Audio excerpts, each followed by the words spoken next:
Hello दोस्तों, नमस्कार। स्वागत है आप सभी का। कैसे हैं आप सब? उम्मीद करते हैं आप सभी अच्छे होंगे। दोस्तों, आज के इस वीडियो में हम बात करेंगे भारतीय शहरों के उपनाम को लेकर एक और बहुत महत्वपूर्ण पार्ट। इसके पहले एक पार्ट हम लोग कर चुके हैं। यहाँ पे भी हम लोग बात करेंगे बहुत इंपॉर्टेंट सवाल जो कि आपके एग्जाम के लिए जरूरी हैं, पूछे जा सकते हैं आपसे। पहला सवाल आपके स्क्रीन पर है। एशिया की अंडों की टोकरी किसे कहा जाता है?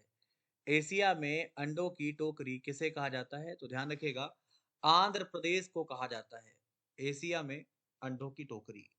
अगला सवाल रहेगा, भारत का पिट्सबर्ग आप किसे कहते हो? भारत का पिट्सबर्ग जमशेदपुर को कहा जाता है।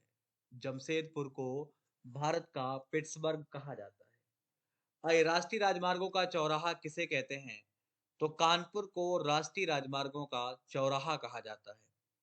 इसे भी याद रखिएगा। चूड़ी नगरी तथा सुहाग नगरी के रूप में यह नाम से आप किसे जानते हैं? जवाब हो जाएगा, फिरोजाबाद को आप चूड़ी नगरी कहते हैं। रैलियों का नगर किसे कहा जाता है? बढ़िया सवाल है। तो रैलियों का नगर नई दिल्ली को कहा जाता है या माना जाता है।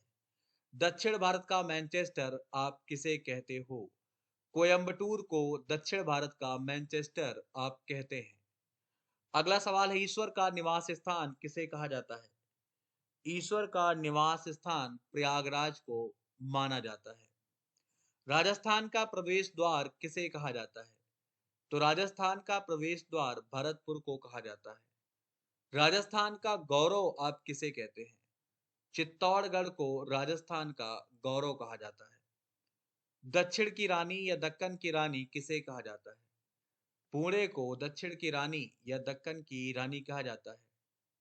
दक्षिण का चेरापूंजी आप किसे कहते हो? आगुम्बे को दक्षिण का चेरापूंजी कहा जाता है।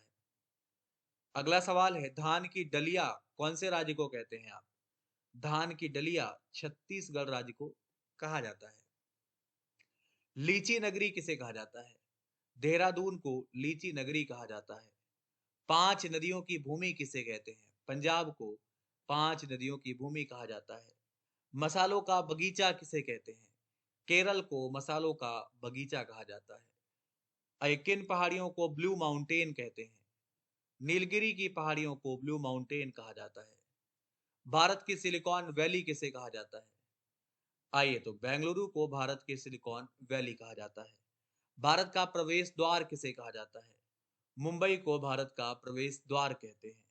फलोद्यान का स्वर्ग किसे कहा जाता है? सिक्किम को फलोद्यान का स्वर्ग कहते हैं। भारत का डेट्रॉइट किसे कहा जाता है?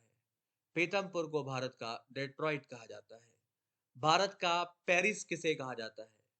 तो जयपुर को भारत का पेरिस कहा जाता है। किसे पूर्व का स्कॉटलैंड कहा जाता है? मेघालय को पूर्व का स्कॉटलैंड कहा जाता है। अगला सवाल है, किसे राजस्थान का शिमला कहा जाता है? माउंट आबू को राजस्थान का शिमला कहा जाता है। मलय का देश किसे कहते हैं? कर्नाटक को मलय का देश कहा जाता है। मलय मतलब चंदन। किसे कोट्टायम की दादी के उपनाम से जाना जाता है? उत्तर होगा, मलयाला को कोट्टायम की दादी कहा जाता है। तो ये सारे सवाल आपके एग्जाम के लिए जरूरी हैं, आ सकते हैं। आप इन्हें जरूर याद कर लें। सब के सब सवाल आपके एग्जाम में पूछे गए हैं। इसके अलावा अगर आपने अभी तक अनअकैडमी ज्वाइन नहीं किया है तो आप ज्वाइन कर सकते हैं। वहां पर आप मुझे फॉलो कर सकते हैं, जहां पर आपको हमारी डिटेल क्लास करने को मिलेगी। यहाँ पर आप इंडिया के टॉप एजुकेटर से पढ़ सकते हैं, अपनी तैयारी को बेहतर कर सकते हैं। अगर आप ज्वाइन करते हैं तो आपको यहाँ पे बैच और कोर्स ज्वाइन करने का मौका मिलेगा।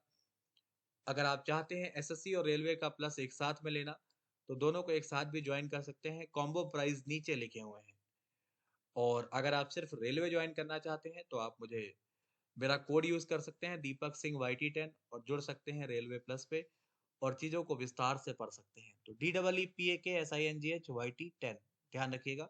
मिलेंगे आपसे बहुत जल्द अपनी अगली क्लास में। फिलहाल के लिए हम इतना ही रखते हैं। धन्यवाद, नमस्कार, बाय बाय।